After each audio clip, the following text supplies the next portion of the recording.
প্রতি বছর নার্সারি থেকে লঙ্কা গাছের চারা কিনে এনে প্রতিস্থাপন তো করো, কিন্তু সেই লঙ্কা গাছে কিছুতেই ফুল আসে না। যদিও বা লঙ্কা হয়, ছোট ছোট লঙ্কা পেকে যায় অথবা গাছের পাতা কুঁকড়ে যায়। তো আজকের এই ভিডিওতে আমি এই সমস্ত সমস্যার সমাধান বলবো। মাত্র 3টে ঘরোয়া ফার্টিলাইজার প্রয়োগ করে বাগানের প্রত্যেকটা লঙ্কা গাছে ফলবে প্রচুর পরিমাণে লঙ্কা। পাতা কোঁকড়ানোর সমস্যার জন্য বাগানের কোনো লঙ্কা গাছের ভালো করে বৃদ্ধি হয় না এবং সেই সাথে গাছে ফুল আসে না, ফলও হয় না। তাই আজকের ভিডিওতে সম্পূর্ণ ঘরোয়া কীটনাশক প্রয়োগ করে দেখাবো, যে কীটনাশক প্রয়োগ করে আমার বাগানের প্রত্যেকটা লঙ্কা গাছ সুস্থ থাকে এবং গাছে প্রচুর পরিমাণে ফুল ফল দুটোই আসে। লঙ্কা গাছের A to Z care tips জানতে হলে আজকের ভিডিওটা সম্পূর্ণ মনোযোগ দিয়ে দেখতে হবে, একটু স্কিপ করলে হবে না। স্কিপ করলে কিন্তু অনেক কিছুই মিস করে ফেলবে। নমস্কার, আমি লাবণী, আমার বাগানে তোমাদের সবাইকে জানাই স্বাগত। বন্ধুরা, লঙ্কা হলো আমাদের দৈনন্দিন জীবনের অত্যন্ত প্রয়োজনীয় একটা সবজি। লঙ্কা ছাড়া বেশিরভাগ রান্নাই কিন্তু সম্পূর্ণ করা যায় না। তো এই কারণেই আমরা নার্সারি থেকে প্রতি বছর লঙ্কা চারা কিনে এনে বাগানে প্রতিস্থাপন করি, টবে অথবা জমিতে। কিন্তু প্রতিস্থাপন করার পর থেকে শুরু হয়ে যায় নানা ধরনের সমস্যা। গাছের পাতা কুঁকড়ে যায় এবং ধীরে ধীরে গাছের গ্রোথ বন্ধ হয়ে যায়। অথবা যদিও বা লঙ্কা গাছের ভালো বৃদ্ধি হয়, কিন্তু সেই গাছে কিছুতেই ফুল আসে না। যদিও বা ফুল আসে, ফুলগুলো লঙ্কায় পরিণত হওয়ার আগেই কিন্তু ঝরে পড়ে। লঙ্কা গাছে ভালো ফলনের জন্য আমাদের প্রথম যে কাজটা করতে হবে, লঙ্কা গাছকে প্রপার সানলাইটের মধ্যে রাখতে হবে। যেখানে পর্যাপ্ত সূর্যালোক আসে, যেখানে সারা দিনের সূর্যালোক গাছ পায়, সেই রকম জায়গায় কিন্তু লঙ্কা গাছকে রাখতে হবে। শেডের মধ্যে লঙ্কা গাছ রাখলে কিন্তু সেই গাছে ভালো ফল আসবে না। এখন যেহেতু বর্ষাকাল, তাই বর্ষার এই বৃষ্টির মধ্যেই কিন্তু আমাদের লঙ্কা গাছকে রাখতে হবে। শেডের মধ্যে লঙ্কা গাছ রাখলে লঙ্কা গাছে বিভিন্ন ধরনের সমস্যা দেখা দেবে। এরপর দ্বিতীয় যে কাজটা করতে হবে, এটা হলো গাছে লঙ্কা হয়ে যাওয়ার পর লঙ্কাগুলো কিন্তু বেশি দিন গাছের মধ্যে রাখা যাবে না। বীজ তৈরি করার জন্য দুটো একটা লঙ্কা রেখে দিয়ে বাদবাকি লঙ্কা কিন্তু তুলে নিতে হবে। বড় বড় হয়ে যাওয়ার পর লঙ্কাগুলো গাছের মধ্যে থাকলে গাছের অনেকটা এনার্জি নষ্ট হয়, তাই দ্বিতীয়বার কিন্তু গাছে ফুল আসে না। তাই প্রত্যেকটা লঙ্কা পরিপক্ক হয়ে যাওয়ার আগেই কিন্তু আমাদেরকে লঙ্কা গাছের লঙ্কাগুলোকে তুলে নিতে হবে, তবেই কিন্তু দ্বিতীয়বার বা তৃতীয়বারের জন্য গাছে ফুল আসবে। আমরা অনেকেই এই ভুলটা করি, গাছের মধ্যে সব লঙ্কা অনেক সময় রেখে দিই এবং গাছের পরবর্তী ফুল আর আসতে চায় না। তাই অবশ্যই লঙ্কাগুলো পেকে যাওয়ার আগে তুলে নাও। যদি বীজ থেকে চারা তৈরি করতে চাও, সেক্ষেত্রে দুটো একটা লঙ্কা রেখে দাও, তারপর বাদবাকি লঙ্কাগুলো কিন্তু তুলে নিতে হবে। 3 নম্বর কাজ, যদি বীজ থেকে চারা তৈরি করতে চাও, সেক্ষেত্রে পাকা লঙ্কা তুলে নিয়ে বীজগুলোকে রোদ্দুরে রাখো। রোদ্দুরে রাখার পর তারপর তোমরা কিন্তু মাটি এবং সমপরিমাণ ভার্মি কম্পোস্টের মধ্যে বীজ ছড়িয়ে দাও। কয়েকদিনের মধ্যেই নতুন নতুন চারা গাছ তৈরি হয়ে যাবে। চারা গাছ যখন সামান্য বড় হবে, তারপর তোমরা নতুন করে কিন্তু টবে সেই চারা গাছ প্রতিস্থাপন করতে পারবে। নার্সারি থেকে আর লঙ্কা চারা কেনার প্রয়োজন হবে না। 4 নম্বর কাজ, লঙ্কা গাছে ফুল আসার পর সেই ফুলগুলো অনেক সময় কিন্তু ঝরে যায়, লঙ্কায় আর পরিণত হয় না। তাই লঙ্কা গাছ আমরা বাগানে রাখার সাথে সাথে বেশ কয়েকটা ফুলের গাছও কিন্তু রাখতে হবে। যে সমস্ত ফুলের গাছে প্রচুর পরিমাণে প্রজাপতি বা মৌমাছি আসে, সেই ধরনের ফুলের গাছ যদি আমরা লঙ্কা গাছের আশেপাশে রেখে দিই, তাহলে কিন্তু লঙ্কা গাছের ফুলে পরাগায়ন হতে সাহায্য হবে, যার ফলে গাছের মধ্যে ফুল ঝরার সমস্যা অনেকটাই কমে যাবে। 5 নম্বর যে কাজটা আমাদের করতে হবে, লঙ্কা গাছে ফুল না এলে অথবা ফুল আসার পরেও আমাদেরকে গাছে কিন্তু অনুখাদ্য প্রয়োগ করতে হবে। আমি আমার বাগানে সিউইড অনুখাদ্য প্রয়োগ করি, যে কারণে আমি তোমাদেরকে এই বায়োভিটা এক্স দেখাচ্ছি। তবে এটাই নয় যে বায়োভিটা এক্স গাছে স্প্রে করতে হবে, হাতের কাছে যে অনুখাদ্য আছে সেটাই কিন্তু তোমরা স্প্রে করবে। যদি বায়োভিটা এক্স অথবা সাগরিকা স্প্রে করো, সেক্ষেত্রে 1 লিটার জলে 2 ml মিশিয়ে 15 দিন অন্তর অন্তর স্প্রে করবে। যদি অ্যাগ্রোমিন ম্যাক্স অথবা মোবোমিন স্প্রে করো, সেক্ষেত্রে 1 লিটার জলে 2 গ্রাম মিশিয়ে গাছের পাতা স্প্রে করবে 15 দিন অন্তর অন্তর সকালবেলা। এরপর আসি 6 নম্বর কাজের কথায়। 6 নম্বর যে কাজটা করতে হবে, বর্ষায় টবের মিডিয়াতে যদি প্রচুর পরিমাণে পচা পাতা, শুকিয়ে যাওয়া পাতা পড়ে থাকে, এগুলোকে কিন্তু তুলে ফেলতে হবে। টবের মাটিকে সব সময় আগাছা মুক্ত রাখতে হবে এবং পরিষ্কার রাখতে হবে।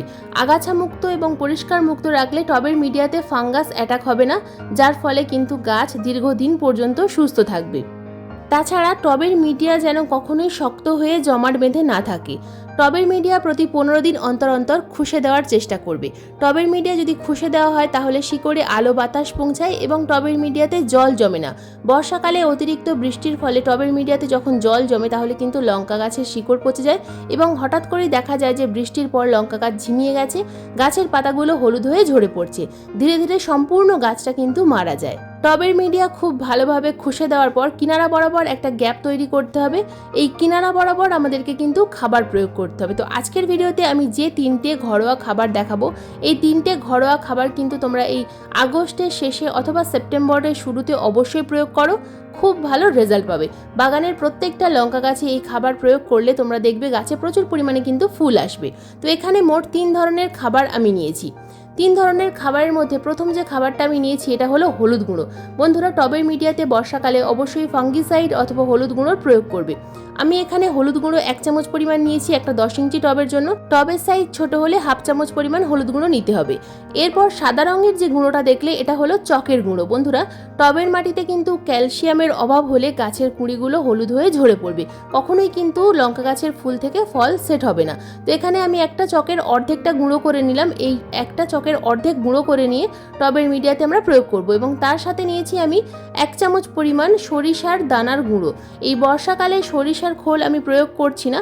তোমাদের ওখানে যদি বৃষ্টি কম হয়, তোমরা যেখানে থাকো সেখানে যদি বৃষ্টি কম হয়, সেক্ষেত্রে তোমরা কিন্তু 1 চামচ পরিমাণ সরিষার খোলের গুঁড়ো ব্যবহার করতে পারো। আমাদের এখানে যেহেতু সবসময় প্রায় বৃষ্টি হয়, তাই আমি কিন্তু সরিষার খোলের গুঁড়ো নিলাম না। রান্নাঘরের যে সরিষার দানা থাকে কালো বা হলুদ সরিষা, সেই কালো বা হলুদ সরিষার দানা গুঁড়ো করে 2 দিন রোদ্দুরে রেখে দিতে হবে। তারপর সেখান থেকে 1 চামচ পরিমাণ টবের মিডিয়াতে প্রয়োগ করতে হবে। টবের সাইজ বড় হলে কিন্তু 2 চামচ পরিমাণ নিতে হবে। টবের সাইজ দেখে গাছে খাবার প্রয়োগ করতে হবে, তবেই কিন্তু তোমরা খুব ভালো রেজাল্ট পাবে। বন্ধুরা, এগুলোর পরিবর্তে তোমরা কিন্তু এখানে কলার খোসার গুঁড়ো ব্যবহার করতে পারো 5 চামচ পরিমাণ, টবের সাইজ অনুযায়ী। টবের সাইজ ছোট হলে সেক্ষেত্রে 3 চামচ পরিমাণ, বড় হলে 5 চামচ পরিমাণ। খাবারগুলো দেওয়ার পর মাটি দিয়ে চাপা দিয়ে দিলাম এবং ওপর থেকে আমি দিয়ে দিচ্ছি ভার্মি কম্পোস্ট। ভার্মি কম্পোস্ট, গোবর সার অথবা পাতা পচা সার, 3টের মধ্যে যে কোনো কম্পোস্ট এখানে কিন্তু 2 থেকে 3 মুঠো পরিমাণ প্রয়োগ করতে হবে। তো আমি 3 মুঠো পরিমাণ প্রয়োগ করলাম। খাবার এবং কম্পোস্ট প্রয়োগ করার পর দিয়ে দিতে হবে ভরপুর মাত্রায় জল। টবের মিডিয়া যদি শুকনো থাকে ভরপুর মাত্রায় জল প্রয়োগ করবে, যদি মাটি ভেজা থাকে, নিচের দিকে যদি ভেজা থাকে, সেক্ষেত্রে শুধুমাত্র ওপরের দিকে জল প্রয়োগ করতে হবে, যেন ওপরের খাবারটা শুধুমাত্র ভিজে যায়। তো যেহেতু আমার টবের মিডিয়াটা শুকনো ছিল, তাই উপর থেকে ভরপুর মাত্রায় জল প্রয়োগ করার ফলে নিচের ড্রেনেজ হোল দিয়ে জলটা কিন্তু বেরিয়ে গেল।